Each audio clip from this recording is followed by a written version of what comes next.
The next chapter in our book is on acids and bases. Now, you may have heard about acids and bases in a previous science class.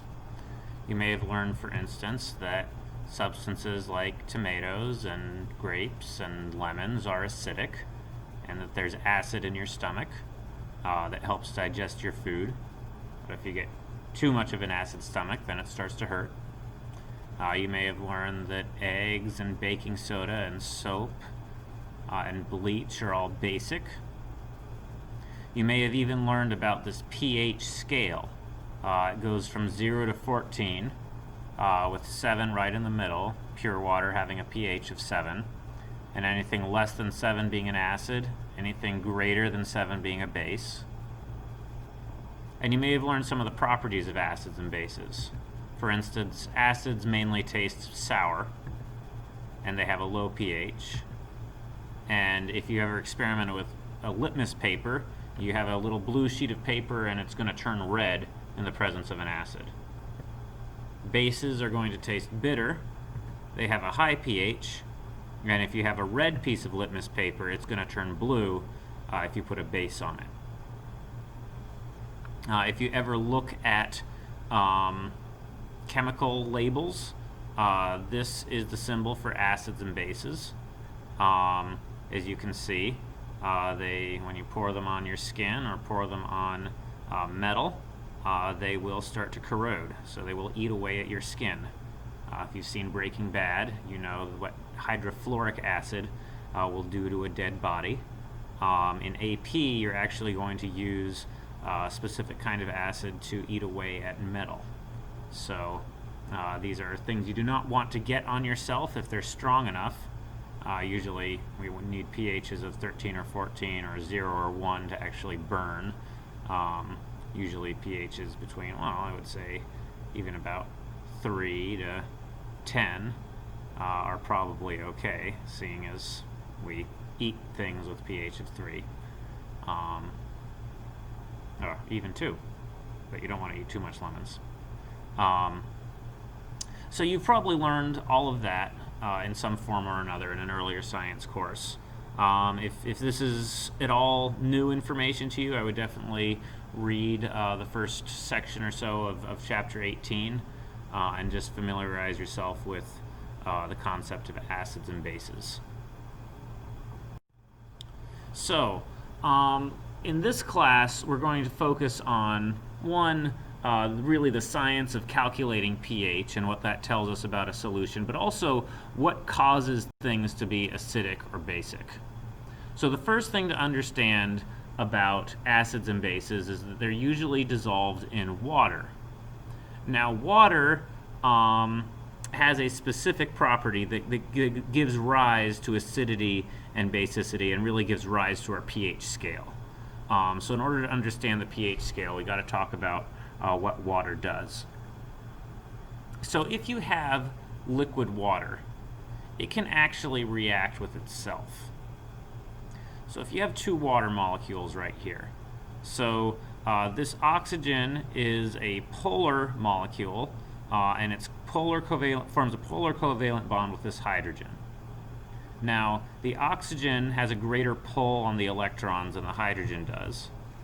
So this oxygen has a partial negative charge, this hydrogen has a partial positive charge, and then we have a partial positive charge here. And then we have negative and positive and positive. So because you have these partial negative and partial positive charges, you're going to form very strong intermolecular forces between these two water molecules. That intermolecular force is called a hydrogen bond. And so sometimes that hydrogen bond can actually be so strong, that intermolecular force can be so strong, that the oxygen of this water molecule is actually going to pull the hydrogen of this water molecule away. And so what you're going to end up with is H3O plus and OH minus. So as you can see, one of the protons got pulled off this one of the hydrogen ions, which is basically a proton, got pulled off this one of the waters, and it got attached to the other water. It's like if I had my two hands, and I pulled a finger off one of my hand, and I gave so that one of my hands had 6 fingers and the other had 4. That's basically what's happening here. So the H3O plus, we have a name for it. It's called hydronium.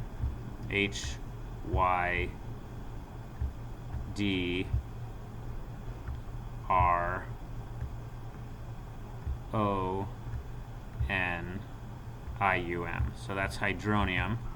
And we know that the OH minus is called hydroxide.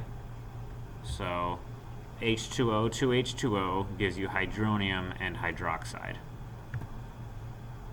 We can also write it like this, because essentially what you're doing, you're just splitting a water molecule into a hydrogen ion and a hydroxide ion. So even though the H plus gets attached to a water molecule, we can think of this water molecule, or this hydronium ion, almost like it's just a free H plus floating around, and that makes our chemistry somewhat simpler. So know that in the real world, you're forming a hydronium ion, but we can often simplify that equation and just think about it as splitting a water molecule into H plus and OH minus. So it turns out that in any pure sample of water, you have a certain molarity of H plus and a certain molarity of OH minus. Now, if you multiply those two molarities together, that is always going to give you 10 to the negative 14.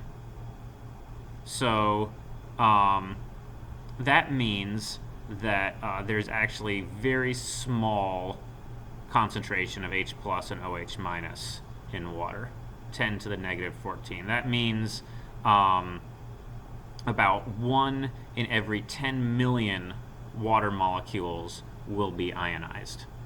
So this isn't very significant. In fact, normally you don't notice it. The scientist who discovered that there be ions in the water, his name was Sven Arrhenius, and he was a Swede. And he said, "There ought to be ions in water." And he was kicked out of the university because everybody thought he was crazy. But he happened to be right. There be ions in water, just at very, very, very small concentrations. So once old Sven discovered that there be ions in water, people thought, okay, well, what would happen if we put more hydrogen into water? And what would happen if we removed hydrogen ions from water? So those two scientists who worked on that were named Bronsted and Lowry. And they were two British men, and they worked independently because British people work independently. And they discovered the same exact conclusion, so the conclusion bears both their names, even though they worked completely independently. So they came up with this theory of what acids and bases actually are in terms of molecular structure. And there are other theories on what acids and bases actually are, and they all have their merits, but we're going to focus on the Bronsted-Lowry theory in this class. So an acid is something that donates protons, that adds hydrogen ions into solution. So as you can see, if I have hydrogen chloride and I dissolve it in water, I have a hydrogen plus ion and a chloride minus ion. So this becomes hydrochloric acid when it's dissolved in water. So you have your hydrogen plus ion that's floating around in solution.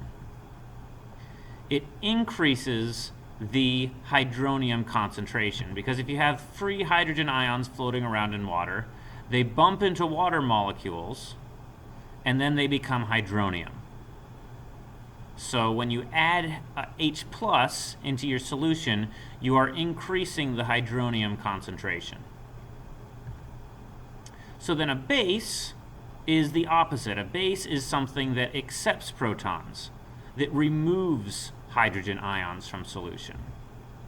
So if you have sodium hydroxide crystals and you dissolve those in water, the sodium plus is floating around, the OH minus is floating around, and when that OH minus is floating around, you've increased the OH minus concentration, and then we'll see what that does. So when you have OH minus floating around in your water, and you come up to any free floating protons, you get water, okay? So you've essentially decreased the amount of hydrogen in your solution by increasing the amount of hydroxide.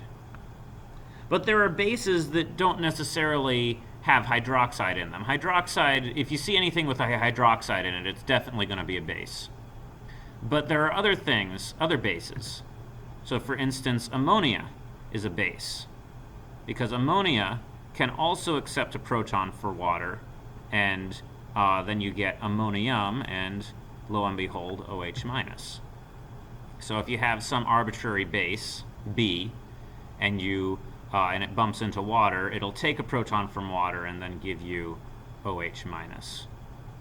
So you can think of a base as something that decreases the amount of H plus, but also as something that increases the amount of OH minus, because by taking away H plus from water, you basically get OH minus.